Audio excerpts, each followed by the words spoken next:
বিজেপির ১০০ দিনের সরকারের রিপোর্ট কার্ড নিয়ে আগরপাড়ায় সাংবাদিক সম্মেলন। রাজ্যে রাজনৈতিক পালাবদলের পর বিজেপি নেতৃত্বাধীন সরকারের ১০০ দিন পূর্ণ হওয়াকে সামনে রেখে সরকারের কাজের খতিয়ান তুলে ধরতে আগরপাড়া জেলা কার্যালয়ে সাংবাদিক সম্মেলন করলেন প্রাক্তন কেন্দ্রীয় নারী ও শিশু কল্যাণ প্রতিমন্ত্রী দেবশ্রী চৌধুরী এবং উত্তর কলকাতা শহরতলি জেলার সভাপতি চণ্ডীচরণ রয়। সাংবাদিক সম্মেলনে দেবশ্রী চৌধুরী দাবি করেন, ডবল ইঞ্জিন সরকারের প্রতিশ্রুতি অনুযায়ী শিল্প, স্বাস্থ্য এবং মহিলাদের জন্য অন্নপূর্ণা ভান্ডার এই ক্ষেত্রগুলিতে ১০০ দিনের মধ্যেই কাজ শুরু হয়েছে এবং একাধিক প্রতিশ্রুতি পূরণ করা হয়েছে।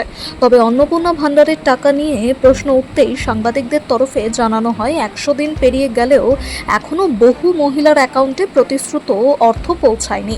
এ বিষয়ে দেবশ্রী চৌধুরী জানান, পরিষেবা পর্যায়ক্রমে পৌঁছে দেওয়ার কাজ চলছে। অন্যদিকে মহিলাদের অ্যাকাউন্টে মাসে ৩,০০০ টাকা দেওয়ার প্রতিশ্রুতির পাশাপাশি পেট্রোল, রান্নার গ্যাস এবং নিত্য প্রয়োজনীয় সামগ্রীর মূল্য বৃদ্ধি নিয়ে প্রশ্ন করা হলে তিনি জানান, পণ্যের দাম বেড়ে গেলে দ্রুত তা নিয়ন্ত্রণে আনা সহজ নয়। স্বাস্থ্য পরিষেবা নিয়েও সাংবাদিকদের প্রশ্নের মুখে পড়েন প্রাক্তন কেন্দ্রীয় মন্ত্রী।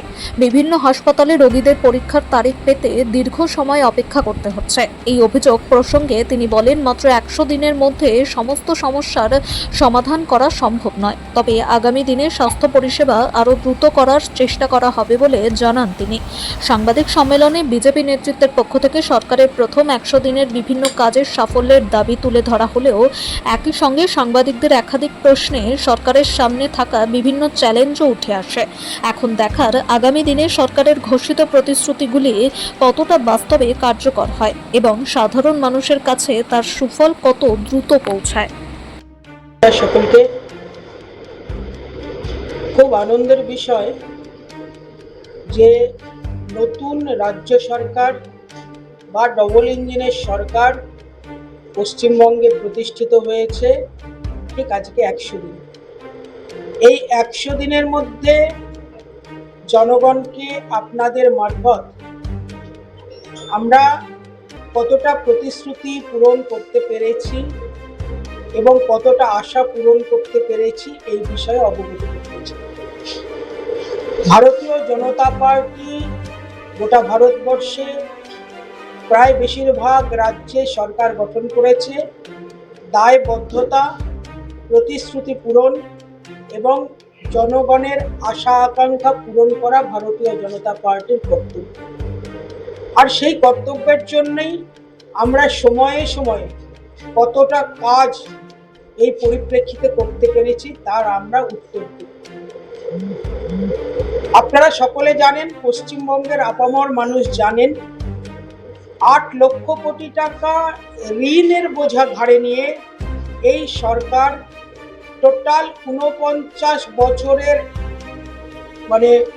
অব্যবস্থার সরকার একটা ঘাড়ে নিয়েছে। কিন্তু নির্বাচনের আগে যে প্রতিশ্রুতি ছিল সেই প্রতিশ্রুতি পূরণ করতে আমাদের রাজ্যের মাননীয় মুখ্যমন্ত্রী শ্রী শুভেন্দু অধিকারী সবচেয়ে কম সময় গ্রহণ করেছে। এখনো পর্যন্ত ১,৪৫,০০,০০০ মহিলাকে মাসিক ৩,০০০ টাকা আর্থিক সুবিধা অন্নপূর্ণা ভান্ডারের মাধ্যমে দেয়া হয়েছে। মহিলাদের সুরক্ষার কথা আমাদের নির্বাচনী ইস্তাহারে বড় বিষয় ছিল। সেই বিষয়ে তৎক্ষণাৎ খুব অল্প সময়ের মধ্যে দুর্গা সুরক্ষা স্কোয়াড বলে মহিলাদের সুরক্ষার জন্য ব্যবস্থা করা হয়েছে। মহিলাদেরকে সার্বিক সুবিধা দেয়া হবে বলা হয়েছিল। সরকারি বাসে মহিলাদের বিনা পয়সায় যাতায়াতের সুবিধা ঘোষণা করা হয়েছে এবং বহু মহিলা এর সুবিধা নিচ্ছে। গর্ভবতী এবং প্রসূতি মায়েদের ২১,০০০ টাকা করে গর্ভকালীন এবং প্রসবকালীন সময়ের জন্য ভাতা ঘোষণা করা হয়েছে এবং পাচ্ছেন। এই যে বিষয়গুলো, ৪টি বড় বিষয় মহিলাদের জন্য করা হয়েছে। এটা নির্বাচনী ইস্তাহারে বা নির্বাচনী সংকল্পপত্রে আমরা বারবার করে ঘোষণা করেছিলাম মহিলাদেরকে দৃষ্টি দেওয়ার জন্য। সেই বিষয়ে আমরা এটুকু বলতে পারি, মাননীয় শুভেন্দু অধিকারীর নেতৃত্বে যে সরকার প্রতিষ্ঠিত হয়েছে সেই সরকার সফল। অন্যান্য বিষয়গুলোতে যদি দেখেন যে সরকারি কর্মচারীদের ডিএ বৃদ্ধির বিষয়টা বড় ইস্যু ছিল, রাজ্য সরকার কোনোভাবেই ডিএ দিচ্ছিলেন না, বাড়াচ্ছিলেন না, সেখানে অলরেডি 20% ডিএ বাড়ানো হয়েছে। আশা কর্মীদের জন্য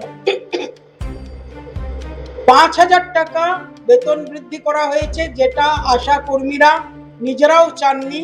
মাননীয় মুখ্যমন্ত্রী নিজে বলছিলেন যে ওনার কাছে আশা অঙ্গনওয়াড়ি কর্মীদের 3,000 টাকার দাবি ছিল, কিন্তু আমাদের রাজ্য সরকার, নতুন রাজ্য সরকার আশা অঙ্গনওয়াড়ি কর্মীদেরকে 5,000 টাকা পর্যন্ত বাড়িয়ে দিয়েছে। যারা অঙ্গনওয়াড়িতে রান্না করতেন, রাঁধুনি দিদি বা মিড ডে মিলে রান্না করতেন, সেই সমস্ত রাঁধুনি দিদিদেরও সাম্মানিক এত কম ছিল, যেটাকে তৎক্ষণাৎ সরকার 2,000 টাকা করে বাড়িয়ে দিয়েছে। এতদিন পর্যন্ত গোটা ভারতবর্ষ আয়ুষ্মান ভারত প্রকল্পের আন্ডারে 5 লাখ টাকার বিনা পয়সার চিকিৎসার জন্য সুবিধা পাচ্ছিলেন, কিন্তু পশ্চিমবঙ্গে এবং দিল্লি প্রদেশ বাদ এই সুবিধা নিতে পারছিল না বা নিচ্ছিল না, শুধুমাত্র ব্যক্তিগত রাজ্য সরকার বা রাজ্য সরকারের প্রধান আর ইগোর কারণে। নতুন সরকার প্রতিষ্ঠিত হওয়ার সাথে সাথে এই আয়ুষ্মান ভারত পশ্চিমবঙ্গে শুরু হয়েছে এবং এর সুবিধে সবাই নিতে শুরু করেছে। পশ্চিমবঙ্গের স্বাস্থ্য এবং চিকিৎসা ব্যবস্থা কতটা ভয়াবহ জায়গায় পৌঁছেছে বা পৌঁছেছিল যে প্রতিদিন লাখে লাখে লোককে দক্ষিণ ভারতে, দিল্লিতে, মুম্বাইতে চিকিৎসার জন্য যেতে হতো, এটাও আমাদের প্রতিশ্রুতি ছিল। এবং আপনাদেরকে জানাই, চিকিৎসা ব্যবস্থার গাফিলতি দূর করার জন্য টাস্ক ফোর্স গঠন করা হয়েছে। সবচেয়ে বড় আনন্দের খবর যে একটি বড় শিল্প গোষ্ঠীর সহযোগিতায় কলকাতার নিউ টাউনে 2,000 কোটি টাকা ব্যয়ে 2,000 শয্যা বিশিষ্ট আধুনিক চিকিৎসালয় বা হসপিটাল তৈরি হতে যাচ্ছে। পশ্চিমবঙ্গের বিভিন্ন যে এলাকা, বিশেষ করে উত্তরবঙ্গ এবং হাসিমারা যে এয়ারপোর্ট আছে, সেখানে বাণিজ্যিকীকরণ করা হয়েছে। তাছাড়াও উত্তরবঙ্গের বালুরঘাট, মালদা, এই সমস্ত যে এয়ারপোর্ট প্রস্তাবিত ছিল, তার জন্যও বাজেটে দেয়া হয়েছে, গুরুত্ব দেওয়া হয়েছে। দুর্গাপুর থেকে এখানে আসানসোল, দুর্গাপুর, শিলিগুড়ি, তিনটে যে মূল, কলকাতার বাইরে আমাদের যে মূল মেট্রো শহর আছে, তাদেরকে মেট্রো তুল্য করে দেওয়ার জন্য মেট্রো রেলের জন্য এখানে বরাদ্দ করা হয়েছে এবং মেট্রো সম্প্রসারণ ওখানে হবে।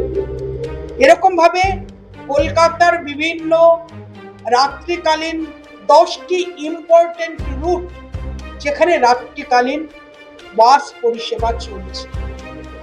আরো কয়েকটি বিষয় আছে যেগুলোতে আপনারা দীর্ঘকাল ধরে শুনছিলেন বিভিন্ন তৎকালীন সরকারের বিপক্ষে, যে সরকারি দলের বালি, পাথর, কয়লা পাচারের যে একটা রমরমা সিন্ডিকেট গড়ে উঠেছিল, সেই সিন্ডিকেটকে ভাঙার ব্যাপারে এই সরকার সম্পূর্ণ তৎপর হয়েছে এবং বন্ধ করা হয়েছে।